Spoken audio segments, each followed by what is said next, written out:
Hey guys, welcome back to the channel and welcome to the spoilers review of Doctor Strange Into the Multiverse of Madness.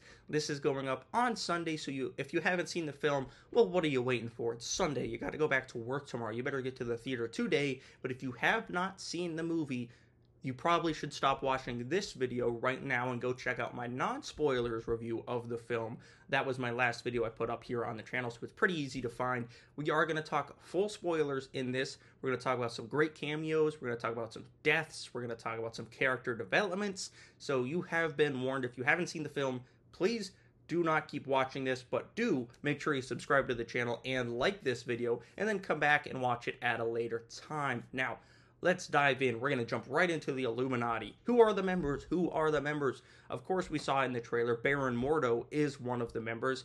Another member is Captain Carter. Of course, we were introduced to that character in What If.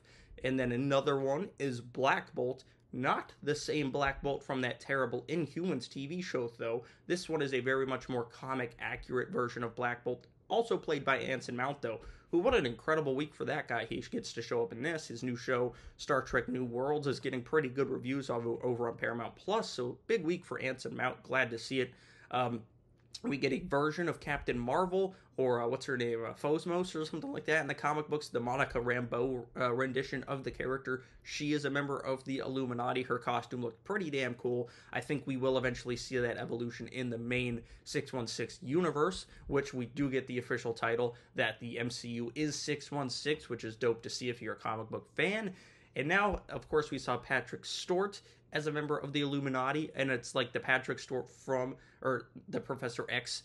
They kind of implied that it's the Professor X from the 97 X-Men cartoon, because he comes out, he's got the wheelchair, hovercraft thing that he rides around in the cartoon, and when he comes out, they play the X-Men 97 theme, which I think is cool, and it also kind of sets up, because Disney Plus is doing that X-Men 97 reboot on Disney Plus, so that's going to be dope. It's kind of launching off into that.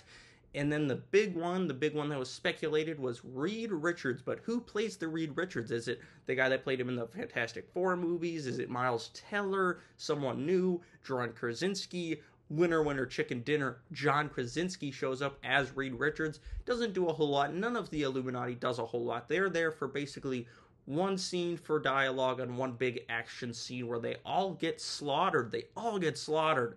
Now, my question is John Krasinski going to be the MCU Mr. Fantastic as well, or is this like everyone wants to see him as Mr. Fantastic? Let's get him in. Let's put him in this one movie. He's here for like a couple days on set, and it's fan service. I'm curious to see, because like the post-credit scenes don't work. I thought the post-credit scenes would actually reveal the Fantastic Four cast, but they do not, which is very interesting. So I'm curious to see if he'll play the main MCU version as well. And like I said, every single member of the Illuminati except Mordo gets murdered. Every single one of them, and pretty violently too. Like Captain Carter gets sawed in half with her shield. Monica Rambeau gets a statue dropped on her. John Krasinski gets turned into like graffiti. He gets basically shredded like paper. Black Bolt explodes his own brain. Professor X just has very big problems ahead, and just Wanda is so damn good in this movie. I see a lot of people hating on Wanda and that it's betraying her character. No, it's not. It's not. We saw the evolution of her turning in WandaVision, and everyone's saying it contradicts because she's good at the end of WandaVision. Did you not watch the end of WandaVision, the post-credit scene where she has the Darkhold? What made you think she was going to be a good guy after that? She has the Darkhold, of course. It's been a year and a half or whatever since WandaVision. Of course she's gone completely wacko from spending a year and a half with the Darkhold. Of course she has. That perfectly makes sense. You need to pay attention to the overall picture. I thought maybe Nightmare would be the main villain, and then this would like fully turn Wanda evil, but no, Wanda's the villain of this movie. She's hardcore, she's crazy, she's killing MFers, and it's just crazy stuff. They tease multiple Wong deaths throughout the movie, but Wong survives, thank goodness. What else do I want to talk about? America Chavez, I see her getting a lot of flack. I thought she was fantastic. Her powers are cool. She learns how to control them. She's studying wizardry at the end of the movie. Can't wait to see where she goes and how she ties into the larger Young Avengers thing they're clearly setting up in the MCU. And I think now Oh, one more thing about the main movie. I thought it was so cool how Doctor Strange, what is it, dreamwalked into the zombie Doctor Strange and was fighting as a zombie at the end of the movie. I thought that was cool. It was full Sam Raimi epicness. And speaking of Sam Raimi, the Bruce Campbell cameo was fantastic. It was hilarious. Everyone thought he was going to play a variation of Doctor Strange, and they didn't do that. They subverted expectations and did something else, and I thought it was genius. Bruce Campbell's always in Sam Raimi films, and it was great to see. I was waiting for it throughout the film. And speaking of that, let's jump into the post-credit scene. The second post-credit scene, a lot of people in my theater were moaning and groaning that they waited around just to see Bruce Campbell punching himself in the face and screaming, "It's over!" I loved it. As a Sam Raimi Bruce Campbell fan, I thought it was fantastic. But a lot of people in my theater are just Marvel fans, and they were like, "I waited around for this." They were all angry and upset about it. I thought it was funny. It was like 4 minutes of waiting. Relax, people. You don't have to get to Burger King that fast. You got 4 more minutes. It's fine.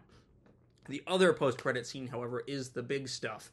Is the big one indeed. Of course, at the end of the film, we see Doctor Strange kind of looks like it ending on a happy note, and then he collapses and he looks up and he's got a third eye, like the evil Doctor Strange from the movie and from What If, of course. And then the post-credit scene is kind of like a repeat of the same situation. He's walking down the street, and then all of a sudden his shoulder gets grabbed and he gets turned around, and there stands Charlize Theron, one of the greatest actors working today, as Clea, the niece of Dormammu. I've come to bargain himself. One of the greatest characters in the Doctor Strange comics. Clea, aka Doctor Strange's future wife.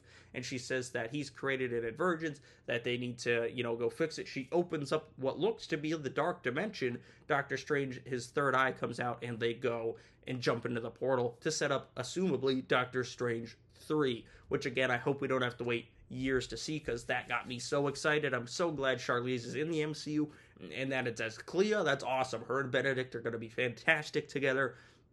And I wonder what happens there in the Dark Dimension. Do we see Dormammu? Do we see a cooler version of Dormammu? Because the one in Doctor Strange was kind of lame.